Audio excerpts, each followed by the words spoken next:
कल वाली क्लास के अंदर हमने शिक्षण विधियों से संबंधित 100 महत्वपूर्ण क्वेश्चन आंसर है वो देखे थे।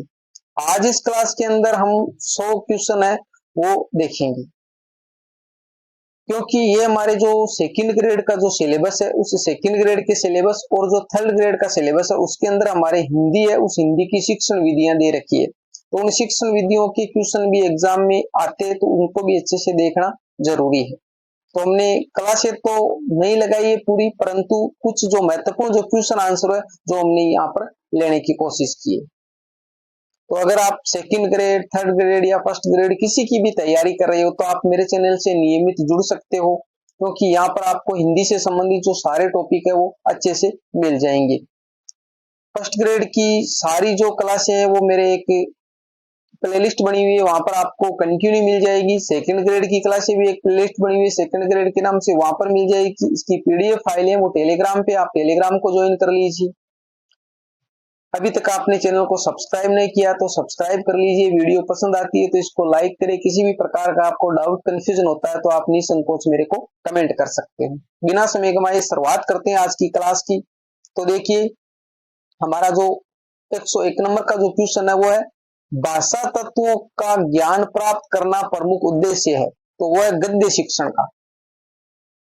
2 नंबर का क्वेश्चन है, विज्ञान शिक्षण की विधि जिसमें शिक्षक सामान्य से विशिष्ट की ओर बढ़ते हैं उसे कहा जाता है। तो सामान्य से विशिष्ट की ओर निगमन विधि में होता है और विशिष्ट से सामान्य की ओर है वो आगमन विधि में होता है, जिसका उल्टा हो जाएगा। ठीक है, आगे देखो। 103 नंबर का क्वेश्चन, कौन सी शिक्षण विधि के अंतर्गत शिक्षक द्वारा कक्षा कक्ष में अधिगम सामग्री प्रदान की जाती है और निर्देशित किया जाता है कि वे इसे विचार से पढ़कर महत्वपूर्ण बिंदु निकाले, इसके पश्चात शिक्षक की सहायता से सारांश प्राप्त करे। तो इसका जो उत्तर है वो है पर्यवेक्षित अध्ययन विधि। आगे देख, 104 नंबर का हमारा क्वेश्चन है, इस विधि में मातृभाषा के माध्यम से किसी नवीन भाषा को पढ़ाया जाता है। ये कथन कौन सी विधि के संदर्भ में कहा गया है? तो ये परोक्ष विधि के संदर्भ में कहा गया है। 105 नंबर, प्राथमिक स्तर पर कविता शिक्षण की उपयुक्त प्रणाली कौन सी है? प्रणाली या विधि एक ही बात है। तो वो गीत और अभिनय विधि, यानी बच्चों को, जो छोटे बच्चे होते हैं उसको गीत या अभिनय करके उसको बताया जाता है तो वो अच्छे से समझ पाते हैं। 106 नंबर का हमारा क्वेश्चन है, श्रुत लेखन विधि का उद्देश्य नहीं है लेखन गति का विकास, एकाग्रचित्ता का विकास, शुद्ध व स्पष्ट लेखन का विकास और वाचन गति का विकास। तो देखिए, श्रुत लेखन का मतलब होगा सुनकर हम लिखें, तो सुन के लिखेंगे तो लेखन गति का विकास होगा। हमारी एकाग्रचित्ता, क्योंकि अच्छे से हम एकाग्रचित रहेंगे तो भी अच्छे से सुन पाएंगे। अगर ध्यान नहीं रखेंगे तो हमें पता ही नहीं चलेगा शिक्षक ने क्या बोला और हम क्या लिख रहे हैं। शुद्ध व स्पष्ट लेखन का विकास, और परंतु वाचन गति का विकास, वाचन का मतलब बोलना, तो हम बोलना नहीं सीख सकते क्योंकि सुनकर हम लिख रहे हैं, तो इसका विकास नहीं होगा। 107 नंबर का हमारा क्वेश्चन है, वर्णात्मक कविता शिक्षण के लिए कौन सी विधि उपयुक्त है? तो शब्दार्थ कथन प्रणाली है वो उपयुक्त है। 108 नंबर, सुकरात का शिक्षण आयु है प्रश्नोत्तर। 109 नंबर का क्वेश्चन है, भाषा शिक्षण की नवीन पद्धतियों में विशेष बल दिया जाता है बालक व शिक्षक की क्रियाशीलता पर। 110 नंबर का क्वेश्चन है, यदि हम चाहते हैं कि विद्यार्थियों का भाषा पर पूरा पूरा अधिकार हो तो उन्हें ऐसे लेखकों की रचनाएं पढ़ने को दी जाए जिनका भाषा पर अच्छा अधिकार हो। यह कथन किस शिक्षण विधि के संदर्भ में कहा गया है? तो इसका आंसर है वो अगले पैराग्राफ में है, तो वह है भाषा संसर्ग विधि। 111 नंबर, निम्नलिखित में से कौन सी शिक्षक व्यूह रचना जनतंत्रात्मक है? तो वो परियोजना व्यूह रचना है।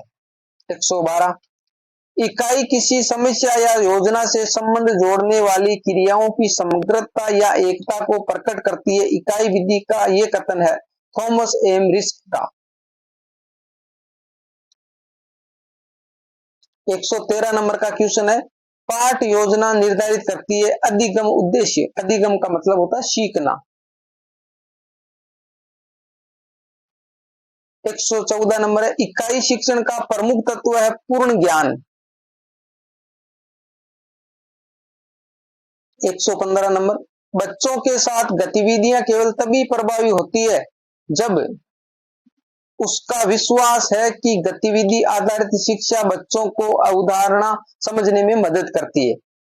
116 नंबर, पाठ योजना का उद्देश्य कथन है विषय वस्तु को स्पष्ट करना। पाठ योजना से क्या होता है, जो विषय वस्तु है वो क्या है, स्पष्ट हो जाती है। 117 नंबर, पाठ योजना में विशिष्ट उद्देश्य है खालिस्तान के लिए होते, यानी इस खाली जगह में क्या आएगा, तो वह अध्यापक, छात्र और पाठ्यचर्या, यानी जो पाठ योजना है उसके जो उद्देश्य है वो क्या क्या है, वो अध्यापक के लिए भी होते हैं, छात्र के लिए भी होते हैं और पाठ्यचर्या के लिए भी होते हैं। 118, पाठ योजना की भाषा होनी चाहिए बहुत विधि पूर्वक और संबंधित, यानी उससे संबंधित होनी चाहिए।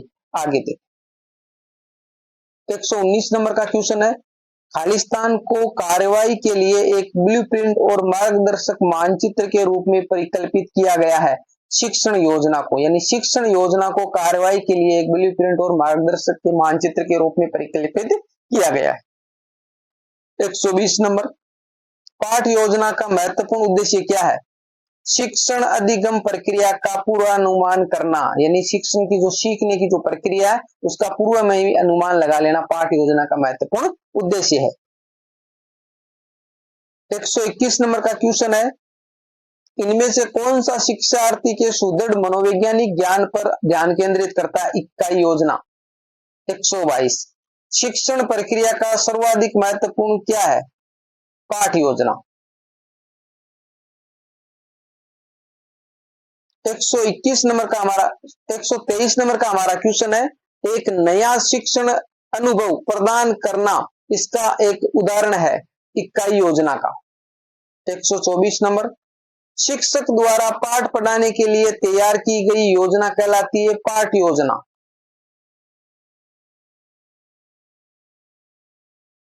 125 नंबर का हमारा क्वेश्चन है, कौन सी शैली व्यवस्थित और लचीली है, वो है इकाई योजना। 126, पाठ की प्रस्तावना का संबंध होता है पूर्व ज्ञान से, यानी प्रस्तावना क्या होती है, पूर्व ज्ञान होता है। जब भी हम पाठ पढ़ाने के लिए जाते हैं कक्षा के अंदर, तो पहले हमें कुछ ऐसे क्वेश्चन पूछते हैं जो विद्यार्थी के पूर्व ज्ञान से संबंध रखते हो, और उस पूर्व ज्ञान को आगे पढ़ाने वाले ज्ञान से जोड़कर फिर उसको बताया जाता है, यानी धीरे धीरे करके स्टेप बाय स्टेप हम उस ज्ञान तक आते, सीधा ही जाके नवीन ज्ञान है वो नहीं देते हैं, पूर्व ज्ञान से उसका, तो पाठ का जो प्रस्तावना होती है उसका पूर्व ज्ञान से संबंध होता है। 127 नंबर है, इकाई परीक्षण में प्रमुख प्रकार के प्रश्न होते हैं, आंसर अगले पैराग्राफ में है। लघुत्तरात्मक, निबंधात्मक और वस्तुनिष्ठ, यानी कहने का मतलब उसमें लघुत्तरात्मक प्रश्न भी होते हैं, निबंधात्मक भी होते हैं और वस्तुनिष्ठ। वस्तुनिष्ठ तो वो होते हैं जो अभ्यसद वाले होते हैं, निबंधात्मक वो होते हैं जो बड़े पैराग्राफ में 2-3 पैराग्राफ में होते हैं, और लघुत्तरात्मक होते हैं जिसके 5-7 लाइनों में उत्तर दिए जाते हैं। 128, पाठ योजना का अंतिम चरण है गृह कार्य, यानी जब भी पाठ योजना बनाते हैं तो उसके अंदर पूरा बनाने के बाद में लास्ट में क्या होता है कि बच्चों को जो होमवर्क दिया जाता है गृह कार्य, वो इसका अंतिम चरण है। 129 नंबर का हमारा क्वेश्चन है, निम्नलिखित में से कौन सा इकाई योजना का लाभ नहीं है, तो देखिए ए में ये शिक्षकों को समय और संसाधनों को व्यवस्थित करने में मदद करती है, तो ये सही बात है। ब में ये विषय वस्तु के विभिन्न पहलुओं पर संतुलित जोर देने में मदद करती है, ये बात भी सही है। स में ये विषय वस्तु की एक व्यवस्थित, अनुक्रमिक और श्रेणीबद्ध व्यवस्था तैयार करने में मदद करती है, तो ये भी इससे संबंध रखती है। और जो द वाला ऑप्शन है वो है, ये छात्रों को उनके शिक्षण अधिगम के अनुभवों को प्रबंधित करने में मदद करती है, प्रबंधित करने में मदद नहीं करती है, तो ये बात गलत है, इसका आंसर यही हो जाएगा द वाला। 130 नंबर का क्वेश्चन है, पाठ योजना प्रक्रिया है अध्याय नियोजन की, विषय क्रिया नियोजन की और शिक्षण कार्य नीति नियोजन की, तो ये सभी बातें इससे संबंध रखती है। 131 नंबर का क्वेश्चन है, शिक्षार्थी के व्यक्तित्व का विकास किसका एक हिस्सा है, तो वो इकाई योजना का हिस्सा है। 132 नंबर का हमारा क्वेश्चन है, सामाजिक सर्वेक्षण सामान्यतः किस स्तर के छात्रों से करवाया जाना चाहिए, तो सामाजिक सर्वेक्षण है वो माध्यमिक स्तर के विद्यार्थियों से करवाना चाहिए। 133 नंबर का क्वेश्चन है, इकाई योजना के ग्राम्स के अनुसार सोपान है, तो इकाई योजना के जो ग्राम्स नाम का जो विद्वान है उसके अनुसार 4 सोपान होते हैं। आगे देखिए 134 नंबर का हमारा क्वेश्चन है, निम्न में से कौन सा विकल्प आदर्श पाठ योजना की विशेषता को प्रदर्शित करता है? तो वह भाषा की सरलता, उदाहरणों का प्रयोग और व्यक्तिगत पद प्रदर्शन। तो ये तीनों ही पॉइंट इससे संबंध रखते हैं आदर्श पाठ योजना से। 135 नंबर है, कालक्रम विधि का अर्थ है? तो कालक्रम विधि का अर्थ है समय की निरंतरता। 136 नंबर का हमारा क्वेश्चन है, ये महत्वपूर्ण है, ये एक चिंतनीय प्रक्रिया है, ना कि एक पाठ योजना का खाता भरना। तो यह है बात इकाई योजना से संबंधित। 137 नंबर, पाठ योजना के 5 सोपानों को प्रस्तुत करने वाले हैं हर्बर्ट, यानी हर्बर्ट की पंचपदी नाम से जाना जाता है, जिसके अंदर प्रस्तावना है, प्रस्तुतिकरण है, ठीक है, सामान्यकरण, ये सारी पॉइंट उसके अंदर आते हैं। 138 नंबर, कक्षा शिक्षण अधिगम गतिविधियों का एक व्यापक चार्ट इसका एक हिस्सा है शिक्षण योजना का। 139 नंबर, छात्रों की रुचि पाठ की ओर आकृष्ट करने के लिए आवश्यक है पाठ की प्रस्तावना, यानी पाठ की जो प्रस्तावना होती है वो क्या है, वो एक आकर्षण होनी चाहिए, जिससे विद्यार्थी की रुचि बने। शुरुआत में वो जो भी बताए तो उससे विद्यार्थी है उस पाठ में रुचि नहीं लगी, उसके बाद में जो हम आज पढ़ाने वाले हैं उसके बारे में उसको बताया जाए। 140 नंबर, तात्कालिक लक्ष्य विद्यार्थी की अधिगम समस्या तथा कठिनाई को हल करने हेतु शिक्षण। तो यह है उपचारात्मक शिक्षण के अंदर होता है। 141, उच्चारण सुधारने का कार्य किन कक्षाओं में करना चाहिए? तो वो प्रारंभिक यानी शुरुआत में होना चाहिए, बाद में जो गलत जो उच्चारण होगा तो वो गलती बोलता रहेगा, तो ये प्रारंभिक कक्षाओं में होना चाहिए। आगे 142 नंबर है, उपचारात्मक परीक्षण करने की आवश्यकता है, यानी छात्रों की कमजोरी का पता लगाने के लिए। 143 नंबर, यदि सुमन रेलगाड़ी को रेलगाड़ी लिखती है तो एक भाषा शिक्षक के रूप में आप क्या करेंगे? कहने का मतलब जो रेलगाड़ी इस प्रकार लिखा जाता है, अगर वो सुमन नाम की लड़की वो इस प्रकार लिख रही है तो आप क्या करोगे? तो उसके लिए आप भाषा शिक्षक के नाते आपका फर्ज बनता है कि आप क्या करोगे, उसकी कॉपी पर रेलगाड़ी शब्द लिखेंगे और सुमन से पूछेंगे कि लिखे हुए इस दोनों शब्दों में क्या अंतर है। उसे अपना शब्द स्वयं ठीक करने के लिए कहेंगे कि भाई ये शब्द है वो सही है और ये शब्द है वो गलत है, तो आप वाले में और हमारे वाले में क्या फर्क है, तो वो फर्क उसको बताएंगे। 144 नंबर का क्वेश्चन है, उपचारात्मक शिक्षण हेतु पहले आवश्यक है, यानी निदानात्मक परीक्षण, यानी निदानात्मक परीक्षण से पहले होता है निष्पत्ति परीक्षण, निष्पत्ति परीक्षण फिर निदानात्मक परीक्षण और फिर होता है उपचारात्मक परीक्षण। 145, उपचारात्मक शिक्षण की आवश्यकता होती है कक्षा स्तर अनुकूल प्रगति न करने वाले बालकों के लिए, यानी उपचारात्मक परीक्षण यानी जो बच्चे कमजोर हो जाते हैं। तो पहले का मतलब होता है कि निदान का मतलब होता है कि उसमें कौन कौन सी कमियां, उन कमियों को पता लगाना है, किस कारण से वो सीख नहीं पा रहा है, फिर जो कमियां उस कमियों को किस प्रकार दूर किया जा सकता है, उसका उपचार किया जाता है। पहले उसका निदान फिर उसका उपचार। तो बच्चे जो कमजोर रह जाते उनके लिए इनकी जरूरत होती है। 146 नंबर का क्वेश्चन है, उपचारात्मक शिक्षण का प्रयोग अध्यापक द्वारा क्यों किया जाता है? अधिगम कठिनाई दूर करने हेतु, यानी अधिगम का मतलब सीखने में जो कठिनाई आ रही है उसको दूर करने हेतु।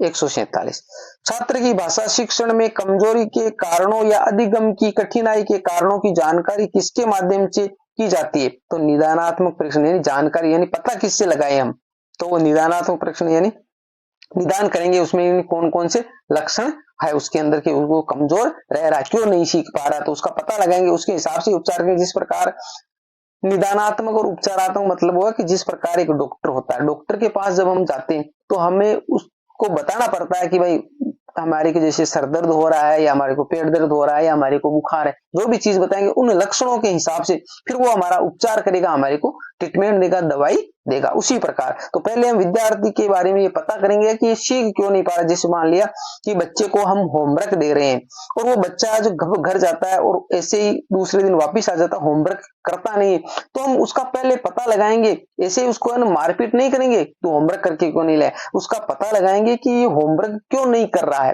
तो उसके घर से पता लगा कि भाई खेलने में बिजी रहता है या घर वाले इससे कोई काम करवाते हैं इसलिए उसको टाइम नहीं मिलता, यानी क्या कारण है कि उस कारण का पता लगे, उसके हिसाब से फिर उस पर उसका उपचार करेंगे। 148 नंबर का क्वेश्चन है, खालिस्तान नैदानिक परीक्षा का केंद्रीय कार्य है जिसमें केवल परीक्षा अंक के बजाय जो सीखा जा रहा है उसकी विस्तृत सामग्री पर ध्यान केंद्रित करवाना शामिल है। तो उत्तर है पुनर्भरण। आगे थे 149 नंबर का क्वेश्चन है, नैदानिक तथा उपचारात्मक शिक्षा की प्रक्रिया कब तक चलती रहनी चाहिए, यानी जब तक छात्र का पिछड़ापन दूर ना हो जाए, यानी तब तक इसका कोई टाइम नहीं है, ये तब तक चलना है जब तक जिस विद्यार्थी में जो कमी थी वो पूरी ना हो जाए। 150 उपचारात्मक शिक्षण कितने प्रकार का होता है, 2 प्रकार का होता है, एक होता है सामान्य, एक विशिष्ट। 151 नंबर का क्वेश्चन है, निम्न में से सही क्रम है, तो देखिए निष्पत्ति परीक्षण है, फिर निदानात्मक परीक्षण है और फिर होता है उपचारात्मक परीक्षण।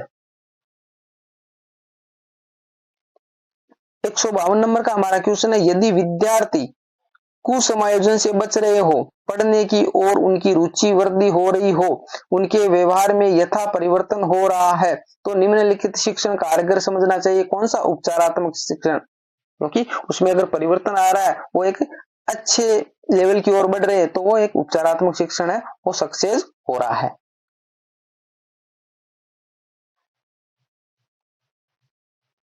153 नंबर का क्वेश्चन है, उपचारात्मक शिक्षण द्वारा छात्रों की कमजोरियों का निदान कर उसे दूर करने हेतु शिक्षण करते हैं।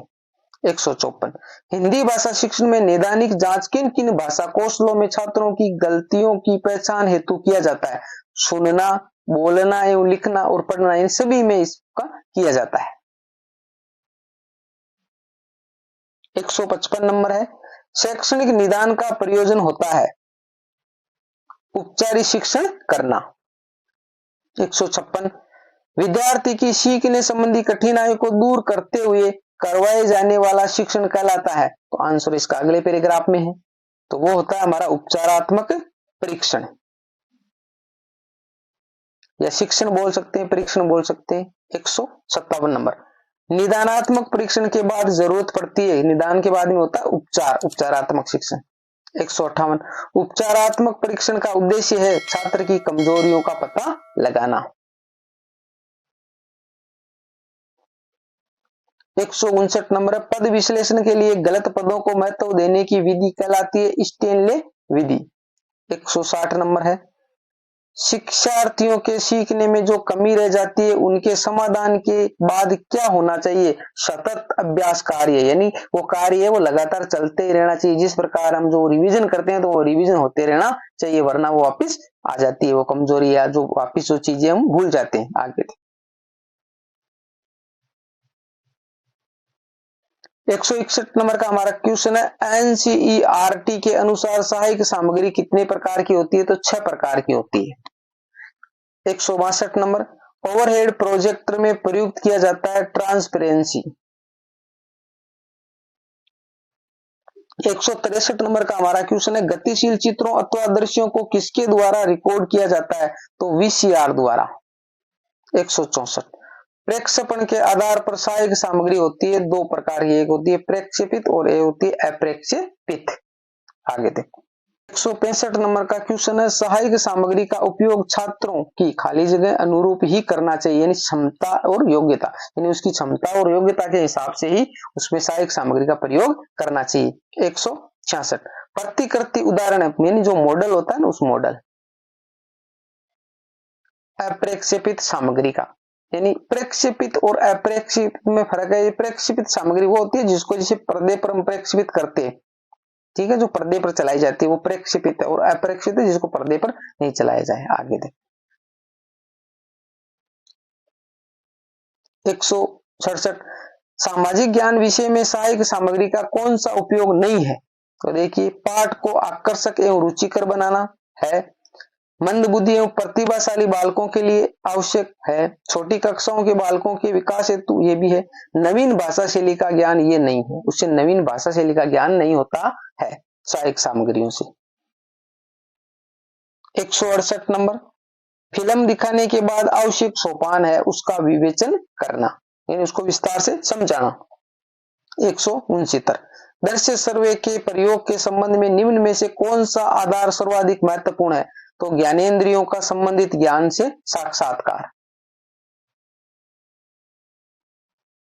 170 नंबर है, प्रतिमान का प्रयोग तभी करना चाहिए जबकि खालिस्तान का प्रयोग असंभव हो, यानी वास्तविक पदार्थ। जिस प्रकार हम ताजमहल है, उस ताजमहल के बारे में बता रहे हैं, तो ताजमहल को हम यहाँ लेके नहीं आ सकते, तो उसके लिए हम उस ताजमहल का चित्र चार्ट या मॉडल है वो काम में ले सकते। यहाँ पर प्रतिमान का मतलब मॉडल है, वो काम में ले सकते।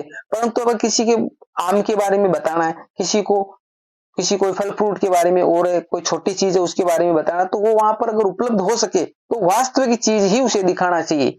उसकी जो चित्र है या मॉडल है वो उसको नहीं दिखाना चाहिए। जो असंभव हो वही चीजें मॉडल के रूप में दिखानी चाहिए। जैसे मान लिया ट्रेन के बारे में बता रहे, तो ट्रेन को हम क्लास में तो ला नहीं सकते, तो उसको हम उस प्रकार दिखा सकते हैं। परंतु कोई छोटी कोई चीज हो जिसको हम हकीकत, जैसे मान लिया किसी को मोटरसाइकिल के बारे में हम बताना है, तो मोटरसाइकिल जैसे मान लिया स्कूल के अंदर है भाई, जो कहीं ना कहीं खड़ी होती है, किसी की स्टाफ की कोई गाड़ी के बारे में, तो 4 व्हीलर गाड़ी वहां पर खड़ी है, तो हम उसको बता सकते हैं ये कार ऐसी होती है। तो जो चीजें वहां पर मिल सकती है उसको हम उसके हिसाब से दिखा सकते हैं। जो वास्तविक पदार्थ अगर मिलते हो तो उसको ही दिखाना चाहिए। 171 नंबर, निम्न में से किस यंत्र द्वारा पारदर्शी स्लाइडों के चित्रों को बड़ा करने के अलावा चित्र, रेखा चित्र, नमूने और पदार्थ भी बड़े करके दिखाए जा सकते हैं? आगे है इसका आंसर, तो ये है एपिडायोस्कोप। 172 नंबर, शिरोपरि यंत्र एक प्रकार की सहायक सामग्री है जिसे वर्गीकृत किया जाता है, तो वह दृश्य यांत्रिक सहायक सामग्री के अंतर्गत। 173 नंबर का क्वेश्चन है, वस्तुओं के साक्षात एवं प्रत्यक्ष अनुभवों के आधार पर पढ़ाने की प्रणाली का प्रतिपादन किया रूसो और पेस्टालोजी ने। 174, स्मृति में सर्वाधिक समय तक रहती है देखी व सुनी हुई बात, यानी स्मृति का मतलब याद में, जो हम लंबे समय तक याद रख सकते हैं। तो देखी और सुनी हुई चीजें सुने भी और देखे भी तो लंबे समय तक याद रहती है। 175 नंबर का क्वेश्चन है, सर्वदर्शी सामग्री का वह संवेदनीय पदार्थ या काल्पनिक वस्तु यह है जो अधिगम को प्रारंभ एवं प्रेषित करती है तथा उसे पुनर्बलन प्रदान करती है, ये कथन किसका है? तो ये बर्टन का कथन है। 176 नंबर, किस उपकरण को कंप्यूटर व इंटरनेट द्वारा जोड़कर अध्यापन कार्य कराया जा सकता है? तो वह एलसीडी प्रोजेक्टर। 177 नंबर है, विद्यालय में राजनीतिक, सामाजिक आदि नवीन सूचनाओं व समाचार कहां प्रदर्शित किए जाते हैं? तो बुलेटिन बोर्ड पर। 178 नंबर, टेलीविजन भूमिका अदा करता है रेडियो और चलचित्र की। आगे देखिए 179 नंबर का क्वेश्चन है, साइट क्या है? तो उपग्रह अनुदेशात्मक दूरदर्शन प्रयोग। 180, भाषा शिक्षण में दृश्य सर्वे साधनों के प्रयोग का मुख्य प्रयोजन है विद्यार्थियों की विभिन्न इंद्रियों को क्रियाशील बनाना। 181 नंबर का क्वेश्चन है, सर्वे दृश्य सामग्री की आवश्यकता के संदर्भ में सत्य कथन है, इनको प्रयोग से मौखिक कार्य तथा अर्थहीन शब्दों का प्रयोग कम हो जाता है। यानी एक तो जब हम सहायक सामग्री दिखाते हैं तो मौखिक में ज्यादा बोलना नहीं पड़ता है, और एक अर्थहीन जो शब्द होते हैं उनका प्रयोग कम हो जाता है। 182, भाषा शिक्षण में उच्चारण शुद्धता के लिए प्रयोग किया जाता है लिंगुआ फोन, यानी सर्वे साधन है लिंगुआ फोन। 183, फलालेन बोर्ड का प्रयोग होता है चित्र प्रदर्शन हेतु। 184, भाषा शिक्षण अधिगम सामग्री के प्रयोग का क्या लक्ष्य है? महत्वपूर्ण प्रत्यय एवं विषयों में स्पष्टता लाना। 185, मेले तमाशे शिक्षण सहायक सामग्री किस वर्ग में आते हैं? तो ये सामाजिक सामग्री में आते हैं। 186 नंबर का हमारा क्वेश्चन है, सामाजिक विज्ञान शिक्षण में अभिनय क्यों किया जाता है? भूमिका निर्वाह के लिए। बुलेटिन बोर्ड है आगे इसका आंसर, तो बुलेटिन बोर्ड एक दृश्य सामग्री है। 188, सहायक सामग्री वास्तव में अपने देश में शैक्षिक क्रांति ला सकती है, ये किस में लिखा है? तो कोठियारी आयोग की जो रिपोर्ट है उसके अंदर ऐसा लिखा हुआ है। 189, मैजिक लैंटर्स में प्रयुक्त होती है, यानी मैजिक जो लालटेन बोलते कांच की पारदर्शक स्लाइड।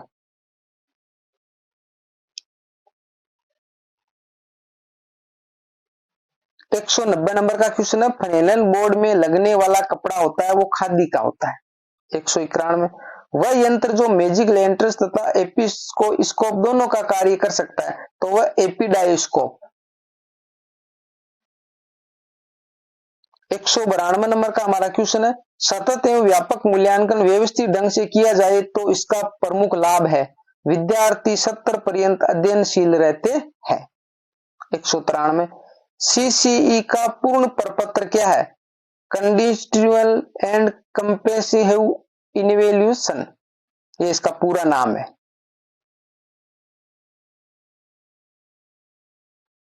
194, सतत एवं व्यापक मूल्यांकन है छात्र केंद्रित। 195, एक उपलब्धि परीक्षण आयोजित करने का उद्देश्य सिवाय इस कारण को छोड़कर अन्य सभी के लिए होता है तो वह उद्देश्यों के लेखन के लिए, इसको छोड़कर सभी के लिए होता है। आगे देखो 196 नंबर का क्वेश्चन है, सतत एवं समग्र मूल्यांकन में क्या शामिल है, तो विविध प्रकार की रणनीतियों का प्रयोग करते हुए दोनों संरचनात्मक एवं संकल्पनात्मक आकलन का प्रयोग करना। 197, सतत एवं व्यापक मूल्यांकन का सबसे महत्वपूर्ण उद्देश्य है अधिगम को तीव्र करना। 198, भाषाई कौशलों के उद्देश्य प्राप्ति हेतु परीक्षा आवश्यक है, मुख्य व लिखित परीक्षा, यानी मौखिक है, यहाँ पर मौखिक और लिखित दोनों है, मुख्य नहीं।